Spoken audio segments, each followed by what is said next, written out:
EastEnders is terrible at bringing old characters back.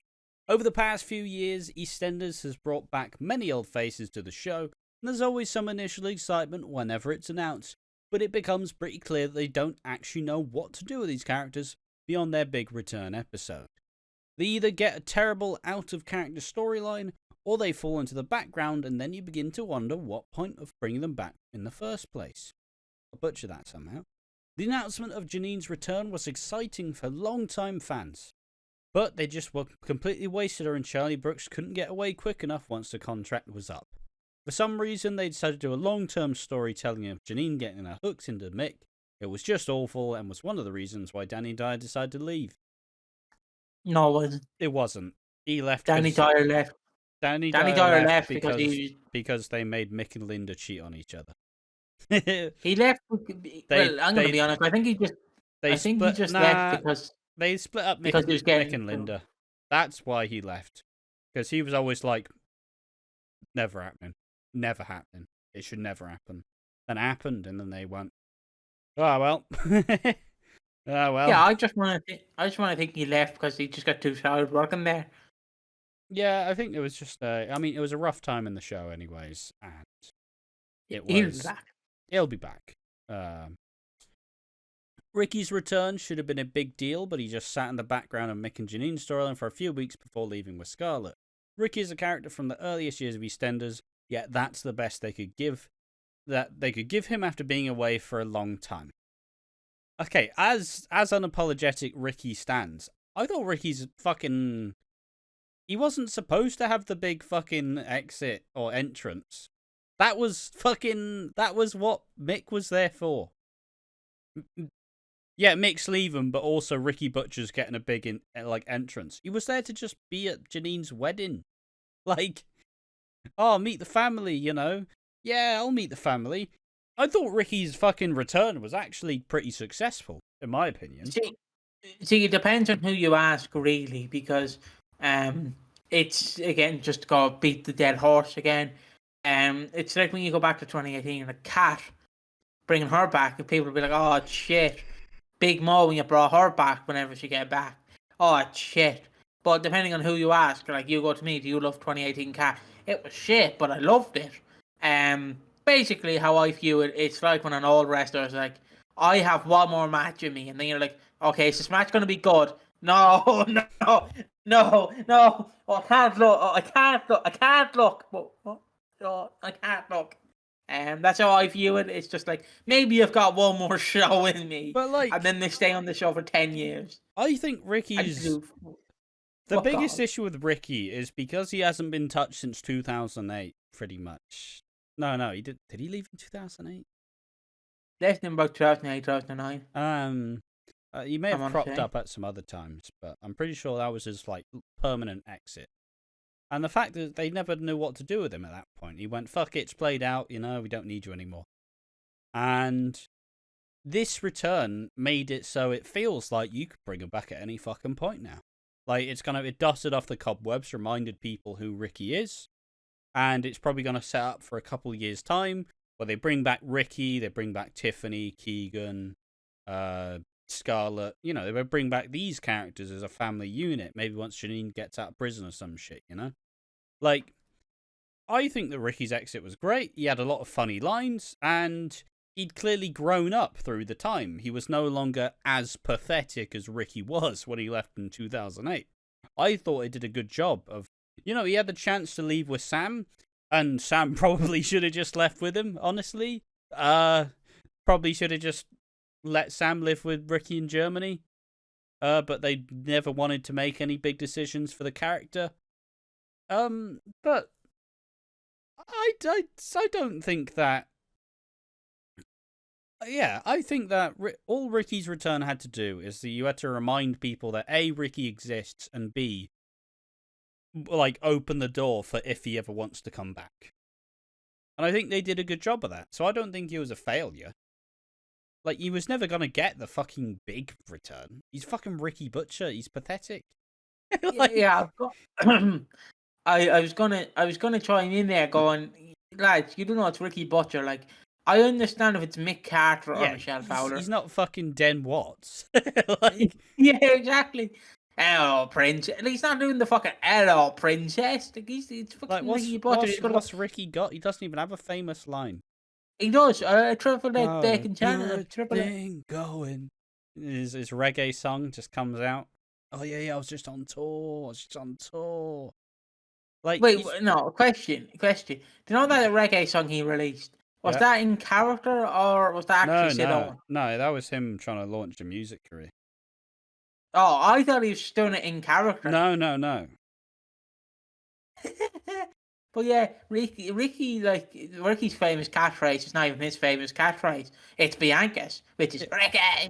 Exactly. But I can't judge this because obviously, just an example, Bianca obviously hasn't come back yet. Time of recording. I say this, and then it dates about a week. She comes back next week. But usually in the new era we have, these characters are going to be written good. But you are still going to get the sorry. I know. Ash is going to cry when I say this again.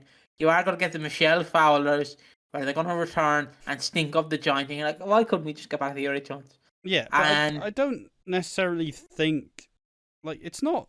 I just think that it's an aspect that's kind of overplayed because I think obviously if it's your fit, like if they brought let's say Hayley Slater back and they recast.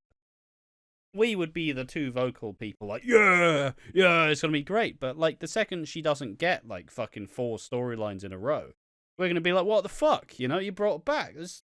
But, like, it's all in, like, your personal investment in the character.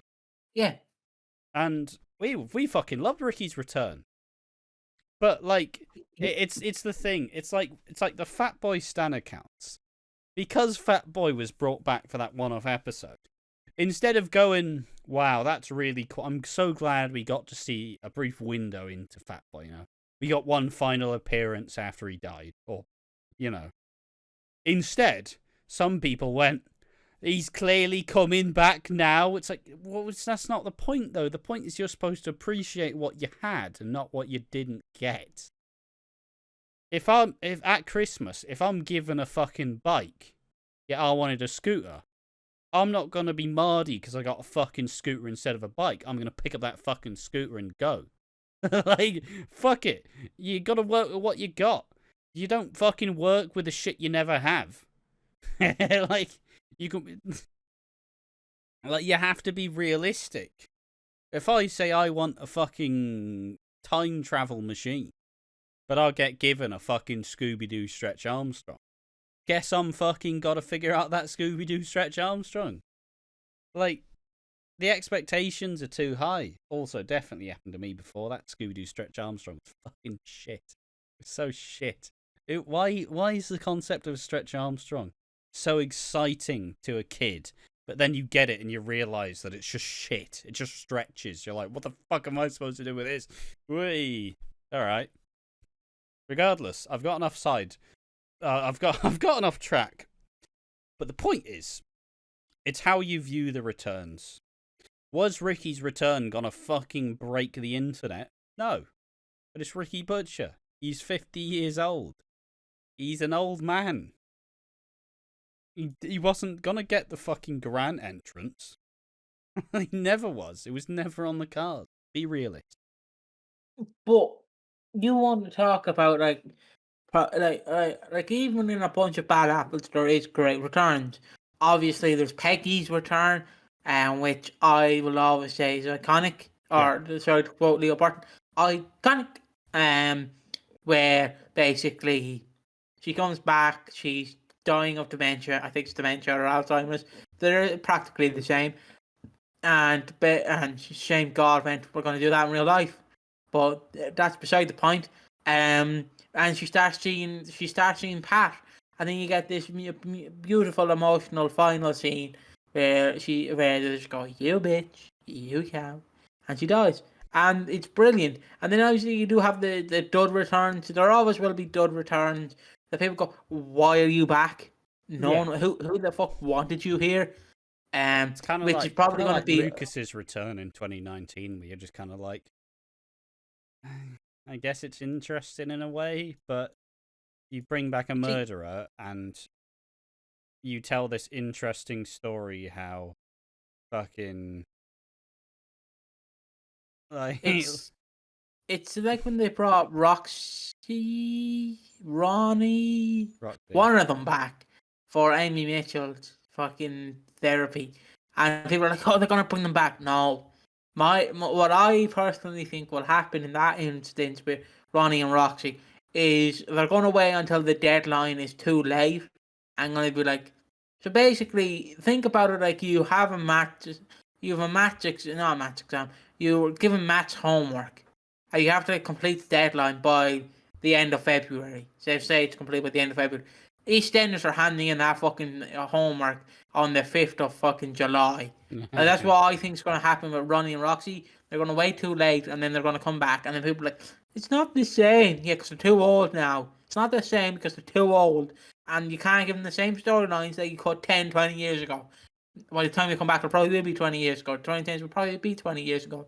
But you can't give them the same storylines. It's like if Max comes back, you can't give him the same storyline because he's Max Brown. He has to have adapted. Who wants to? Let's be honest. If Max comes back, who wants to shag him? Who fucking is going to drop their knickers down and go fucking give me your fucking cock? Like, let's be realistic. Me. Probably Cat. But let's be honest. Me. Like, okay, I'll do it. But like, what do you want from these characters when they return? They're not going to be the same character. They are, but they're going to be much older and much different. Yeah, it's just exactly. And the biggest example is they bring back fucking Ronnie Mitchell. Say she's like 50 now. She's not gonna fucking show up like she did in like fucking. Well, it's a thing that we did a fucking video on this the other day, like earlier, where it's probably come out the day before or after. But the point being, people get upset if the characters are the same characters in fucking 20 years' time. So you have to change the character. But by having the character age and mature, they're no longer the interesting character that you fucking gave a shit about in the first place.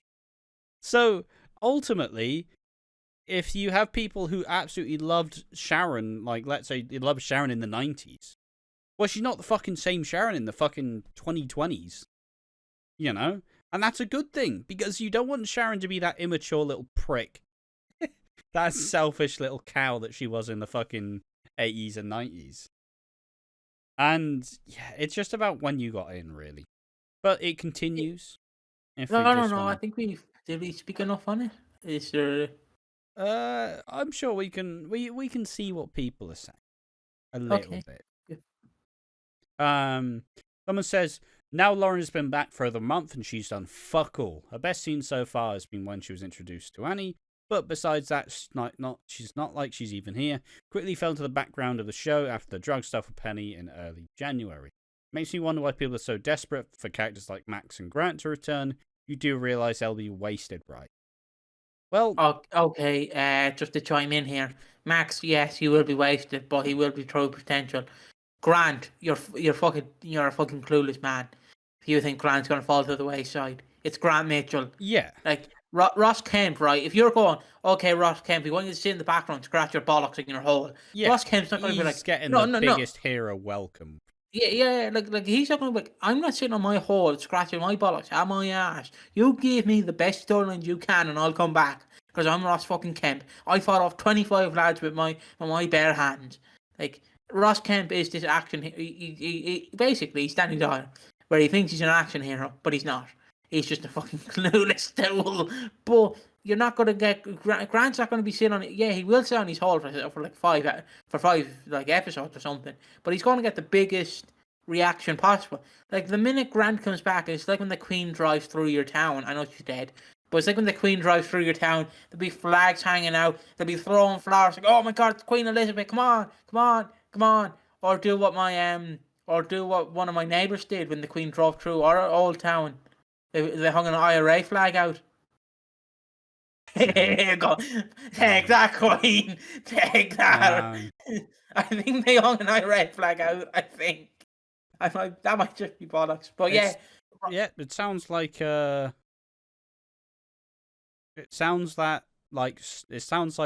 Ricky Butcher didn't want to fucking he didn't really want to go ahead and fucking, like, stay. But regardless, the point being, like, look, Lauren's return, she's not done much, but she will. Like, you can't have everything at once.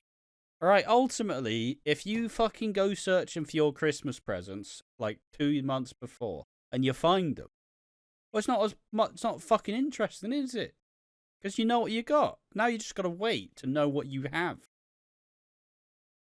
Like, you know, it's even like the idea of reading spoilers to know what's happening. Like, I guess I'll do it if there's a big storyline announced, but if there's just like, oh, what happens next week? Like, I don't fucking, what do I need to know? I'm gonna watch it anyways. And even people saying, like, someone's like, what? Why is Sharon and Cindy not gotten a scene? It's like, they just haven't needed one, have they? Like, Sharon's coming back at some point. Like, I'm pretty sure it's very soon. My problem is, it's just, please, you have to realise that you won't always get what you want, because, like, no matter if you want Ronnie, Roxy, Michelle, Grant, Mick, Max, list goes on and on, they're not going to be the same characters as there was 5, 10, 20 years ago. Yeah. Because they all have to adapt and they all have to change. But if they don't change, you're going to be annoyed, because you're like, why didn't they change?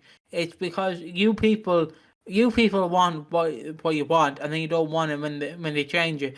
It's like you've been going to this restaurant for 20 years, 20 plus years. You've been going to this. Okay, I'll just give an example. It's like when I go to my local Chinese, every second week or every third week. I go to my local Chinese. They go into me. They look at me and they go, "Know your order. Spice bag with extra chicken. Yep, that's my order. Thanks."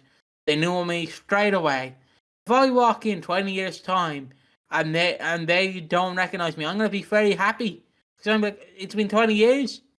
Like, I know that's a stupid example, but like, or they changed the recipe. You can't complain. New ownerships. Like, yeah. You know, Mick comes back, he can't be the same. Oh, you fucking Mick Carter, look at me. Oh, I'm fucking better than you, lad. Like, he can't. He has to change, because he nearly drowned. He died. But that's my rant over. Fuck me, the sun's absolutely dissipated here. But, like, not everybody gets to be a main character, and that's fine, because not everybody's brought in to be a main character. And it just, you have to temper your expectations to judge what they put out there and how important that is. You know, Cindy's return was big and it was bold, and Ian's return was big and bold. But ultimately, the biggest drama was at the fucking start. And that's why, slowly and surely, it's become less and less of a big deal, because they've dealt with the initial drama. And it is how you bring in soap characters at this point, because it's the surefire way to make sure at least someone gives a fuck. At least someone, like, whether you like them or dislike them, you at least care. And it's always a thing used in a lot of mediums, because, you know, what's easier to sell? Someone who's a bit of a prick, or someone who's just okay? Like, you want someone who's going to absolutely, like, establish themselves as someone who actually sits on your mind, as someone who's actually, like, in your fucking brain. And yeah, people don't like it, because when they fucking do it, is when they bring in new characters, they get compared to older characters. When you bring in this character who they've established with this confidence and this veneer, this cool fucking image of Elaine, suddenly the worst character ever, and it's just a Peggy ripoff, and it's like, you're complaining about the wrong things. There are much better things to complain about the show. Complain about Peter doing fucking nothing. Complain about Anna being useless in this iteration of the show. Complain about some of these storylines not really hitting as much as you would like them to. Like, you know, remember Ben's fucking eating disorder storyline? Well, that was fucking shit, wasn't it? They didn't do anything, really. Like, look, everybody's invested in what they believe, but ultimately, what you believe may not be the most fucking integral part to the showrunners.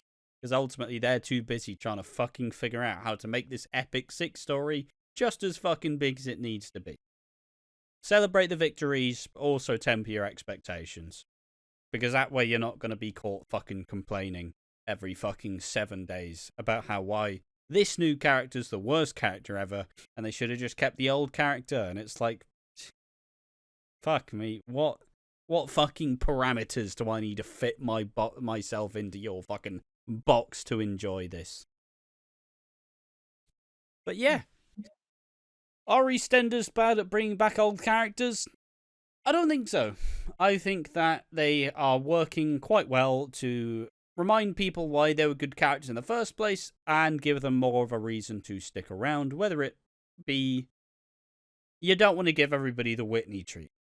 But there we are. Thank you for listening to this video. We've been watching Walford. Make sure to like the video, subscribe, and comment to tell us what you think. And as always, we have 4 or 5 things to shout out. We have one more match, which is a wrestling channel that we work on. We review WWE ECW and a storyline like 2011 Christian World title run. If you know, you know. We have a Patreon, a Coffee, and a YouTube membership, so you can support us in many different ways. Whichever one suits you, go ahead and do it if you have the means to do so. But thank you for watching. We've been watching Walford. Join us in the next one. Bye-bye.